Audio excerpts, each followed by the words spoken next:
Mae'r ymgeisydd cyntaf wedi cyfansoddi darn o'r enw Meddwl Garwch.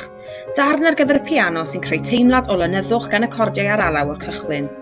Mae wedi cyfansoddi patrwm cordiau ag alaw swynol iawn.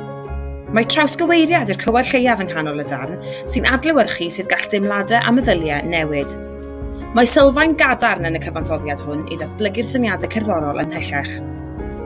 Mae'r ail ymgeisydd wedi cyfansoddi'r darn dynamic a pherfformio Let It Be ar y piano. Yn y cyfansoddiad, mae'r patrwm cordiau yn ddiddorol ac yn creu cywair gadarn i'r darn, ac mae'r cyfansoddwr hefyd yn llwyddo i ddatblygu'r syniadau yn raddol wrth ychwanegu haenau offerynnau a motifau newydd. Mae'r perfformiad o Let It Be yn dechnolegol gywir ac yn fwy na hynny mae'r perfformiad yn llawn mynegiant. Mae'r perfformiad yn dangos rheolaeth lwyr ar yr offeryn ac yn gerddorol iawn. Cyfansoddiad ar gyfer ffilm a gawn gan y trydydd ymgeisydd sydd wedi defnyddio trawstoriad eang o offerynnau'r gerddorfa. O'r dechrau, mae'r darn yn cyfleu teimlad o ffilm antur o fyd hudol.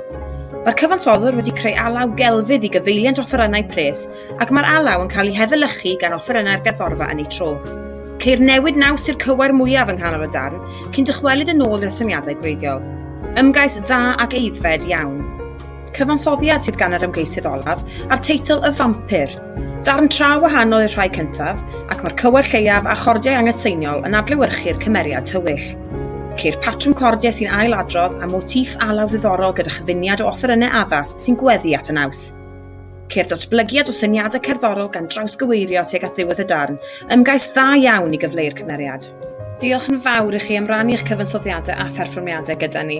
Mae gweld cymaint o dalent cerddorol yma ym Mro Edern wedi'n llenwi a balchder. Ac felly dyma ni wedi cyrraedd canlyniadau Tlws y Cerddor.